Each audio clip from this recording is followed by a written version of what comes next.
सभी भाई बहनों को जय मसीह की। आज हम लोग भजन 103 उसका 1 वचन से 8 वचन तक प्रभु के वचन के ऊपर मनन करेंगे। मैं पढ़ता हूँ।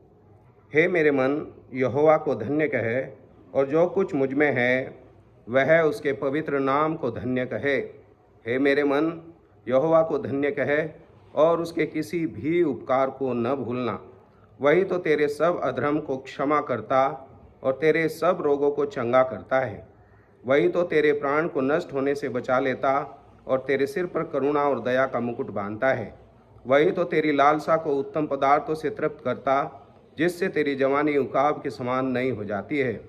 यहोवा सब पिसे हुओं के लिए धर्म और न्याय का काम करता। उसने मूसा को अपनी गति और इज़राइलियों पर अपने काम प्रकट किए। यहोवा दयालु और अनुग्रहकारी, विलंब से कोप करने वाला और अति करुणामय है। प्रभु अपने वचन के पढ़े जाने पर और मनन करने पर आशीष दे। यहाँ हम परमेश्वर ने हम लोगों के लिए क्या क्या किया उसके ऊपर थोड़ा सा मनन करेंगे। और सबसे पहले भजन 103 में जो परमेश्वर ने हमारे ऊपर उपकार किया है, वो पहली बात 3 वचन में ऐसा लिखा है, वही तो तेरे सब अधर्मों को क्षमा करता है। मेरे भाई बहनों, अगर आप बाइबल के अंदर देखें तो पवित्र आत्मा जी ने हर एक चीज़ को बड़े ऑर्डरली रखा है, और सबसे पहले जो प्रायोरिटी दी है वो पाप क्षमा को दी है। और यहाँ लिखा है कि वही तो तेरे सब अधर्मों को क्षमा करता है। हमारा परमेश्वर पापों को क्षमा करने वाला परमेश्वर है। और बाइबल बताती है ये पाप कैसे क्षमा हुए। अगर आप प्रभु यीशु के क्रूस की ओर ध्यान से देखेंगे तो वहाँ प्रभु यीशु मसीह ने सबसे पहले पुकार कर कहा, और उसने कहा, हे पिता, इन्हें क्षमा कर दे। हमारे पाप, हमारे अधर्म, हमारे अपराध क्षमा होते हैं यीशु मसीह की प्रार्थना याचना के द्वारा और क्रूस पर किए गए महान बलिदान के द्वारा, जो उसने आज से 2000 साल लगभग पहले हमारे लिए किया। तो कैसे पाप क्षमा करता है वो? अगर हम यहीं इसके नीचे देखें 12 वचन, तो यहाँ लिख रखा है कि उदयाचल अस्ताचल से जितनी दूर है, यानी कि पूरब से पश्चिम जितनी दूर है, उसने हमारे अपराधों को हमसे उतनी ही दूर किया है। मेरे भाई बहनों, प्रभु ने आपके पापों अपराधों को इतनी दूर कर दिया कि असंभव है उन्हें ढूंढना। बाइबल बताती है कैसे ये पाप क्षमा हो गए। बाइबल हमें बताती है कि प्रभु यीशु ने क्रूस के ऊपर, जब भी कभी आपको ऐसी बातें दिमाग में आए तो बस उसके क्रूस को ध्यान कीजिए। उसने आपके पापों को क्षमा किया है। मनुष्य पाप अपराध क्षमा कर सकता है लेकिन कभी भूलता नहीं। यीशु मसीह जो पाप क्षमा करता है वो भूल जाता है। परमेश्वर क्षमा करने का मतलब है वो भूल गया, वो कभी याद नहीं करेगा। दूसरी बात है, वही तेरे सब रोगों को चंगा करता है। मेरे भाई बहनों, आपके सब रोग भी प्रभु यीशु मसीह में चंगे हुए। कैसे? आप दोबारा फिर वहीं क्रूस पर जाइए और क्रूस की ओर ध्यान लगाइए और प्रभु यीशु मसीह के लहूलुहान जिस्म को, उसके बदन को देखिए जो कोड़ों से घायल है, जख्मी है। बाइबल बताती है वही तेरे सब रोगों को चंगा करता है। और तीसरी बात, वही तो तेरे प्राण को नष्ट होने से बचा लेता है। हमारा प्रभु ने हमारे प्राणों को नाश होने से बचाया। क्रूस के ऊपर आप ध्यान कीजिए, प्रभु यीशु मसीह आपके लिए मारे गए ताकि आपको जीवन मिले। प्रभु यीशु मसीह अंधकार में रहे ताकि आप ज्योति में आ जाएं। प्रभु यीशु मसीह को छोड़ दिया गया ताकि आप अपना लिए जाएं। मेरे भाई बहनों, प्रभु यीशु मसीह क्रूस के ऊपर ध्यान कीजिए, वहीं प्रभु ने आपके प्राणों को बचाया है। और बाइबल बताती है, प्रभु की स्तुति हो, कि वही तेरे सिर के ऊपर करुणा और दया का मुकुट बांधता है। मेरे भाई बहनों, प्रभु यीशु ने, परमेश्वर ने, पवित्र आत्मा जी ने आपके सिर के ऊपर एक बड़ा खूबसूरत मुकुट बांधा है, और वो दया का मुकुट है, करुणा का मुकुट है। ध्यान कीजिए, क्रूस के ऊपर प्रभु यीशु मसीह के सिर के ऊपर कांटों का मुकुट पहनाया गया, लेकिन आपको दया का और करुणा का मुकुट बांधा गया है। प्रभु की स्तुति हो। आप ध्यान करते रहे क्रूस के ऊपर, जहाँ से हर किस्म की आपको आशीषें मिली हैं।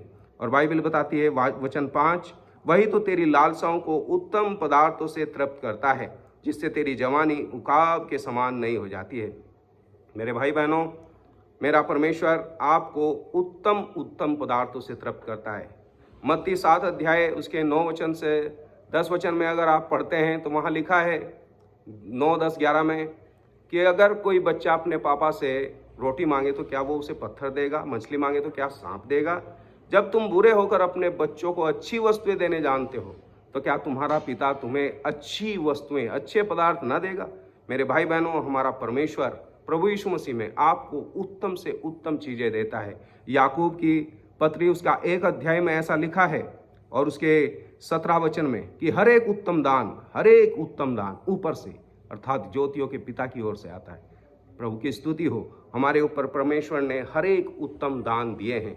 तो हमारा परमेश्वर क्षमा करने वाला परमेश्वर है, हमारा परमेश्वर चंगा करने वाला परमेश्वर है, हमारा परमेश्वर नाश होने से बचाने वाला परमेश्वर है, हमारा परमेश्वर हमारे सिर के ऊपर दया और करुणा का मुकुट बांधने वाला परमेश्वर है। और हमारा परमेश्वर क्या है, 6 वचन में पढ़ेंगे, यहोवा सब पिसे हुओं के लिए धर्म और न्याय के काम करता है। मेरे भाई बहनों, हमारा परमेश्वर न्याय करने वाला परमेश्वर है। प्रभु की स्तुति हो।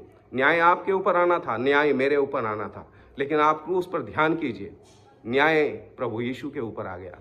पिता का क्रोध आपके ऊपर आना था, वो क्रोध यीशु के ऊपर आ गया। प्रभु की स्तुति हो। वो सारा न्याय करने वाला परमेश्वर आपको बचा लिया। प्रभु की स्तुति हो।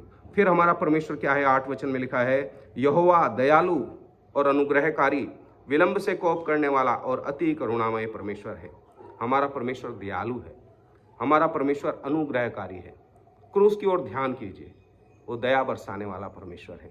क्रूस की ओर ध्यान कीजिए, वो अनुग्रह बरसाने वाला परमेश्वर है और विलंब से कोप करने वाला परमेश्वर है। उसकी खासियत है कि वो विलंब से कोप करता है। और बाइबल बताती है कि वो अति करुणामय परमेश्वर है, अति करुणामय परमेश्वर। ये करुणामय शब्द जो है बाइबल में भजन 103 में कई बार आया है। हम सब जगह नहीं जाएंगे, लेकिन मेरा परमेश्वर अति करुणामय परमेश्वर है, अति करुणामय परमेश्वर है। और इसे हम समझने के लिए ऐसा समझिए, आप एक समुंदर से एक चम्मच लें और डेली जब भी आपको ज़रूरत है उसमें से चम्मच से पानी निकालते रहें, या आप एक बाल्टी लें, मग लें, पानी निकालते रहें, पूरे जीवन भर निकालते रहें। समुंदर में कोई कमी नहीं होगी। मेरा परमेश्वर ऐसा है, उसकी करुणा सदा की है, उसकी करुणा स्वर्ग से भी ऊपर है, उसी की करुणा हमारे बाइबल में लिख रखा है वो नाती पोतों पर भी होती है। प्रभु की स्तुति हो। वो करुणामय परमेश्वर है, धर्मी परमेश्वर है। और हम देखेंगे हमारा परमेश्वर क्या है। हमारा परमेश्वर जो है वो 14 वचन में लिख रखा, क्योंकि वह हमारी सृष्टि जानता है। वो जानता है कि ये मनुष्य हैं, वो सब कुछ जानता है, वो ऑल नोइंग गॉड है। हमारा परमेश्वर सब कुछ जानने वाला परमेश्वर है। और बाइबल बताती है कि हमारे परमेश्वर के अंदर बहुत सारी खासियत हैं, बहुत सारे काम उसने हमारे लिए किए, जिनमें सबसे पहले नंबर पर उसने लिखा है कि वही तेरे सब अधर्मों को क्षमा करता है। मेरे भाई बहनों, ये परमेश्वर के बारे में हमने कुछ बातें देखी। वो क्षमा करने वाला है, वो चंगा करने वाला है, वो बचाने वाला है, वो हमारे सिर के ऊपर करुणा और दया का मुकुट बांधने वाला है, वो उत्तम पदार्थों से तृप्त करने वाला है, वो न्याय करने वाला है, वो दयालु है, अनुग्रहकारी है, विलंब से कोप करने वाला है। प्रभु की स्तुति हो। वो सारी सृष्टि को जानने वाला परमेश्वर है। अब हमारा ड्यूटी क्या है, मनुष्य के बारे में क्या लिखा है, एक विश्वासी होने के नाते हमारे लिए क्या लिखा है। और बाइबल बताती है, हे मेरे मन, पहले वचन में, हे मेरे मन यहोवा को धन्य कहे।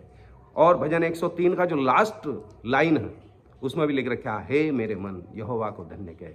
परमेश्वर हमें पहली ड्यूटी देता है कि हम हमेशा अपने परमेश्वर का धन्यवाद करें, उसे धन्य कहें, उसकी स्तुति करें, उसकी बड़ाई करें, उसकी सराहना करें, उसकी प्रशंसा करें, जितना भी हो उसकी तारीफ करते रहें। और दूसरी बात वो कहता है, हे मेरे मन यहोवा को धन्य कहे और उसके किसी भी उपकार को न भूलना। मेरे भाई बहनों, उसके किसी भी उपकार को न भूलना। हमारे जीवन में प्रभु ने बहुत उपकार किए हैं, जिनमें सबसे पहला और सबसे बड़ा उपकार है, उसने हमारे सारे अधर्मों को, सारे पापों को क्षमा किया है।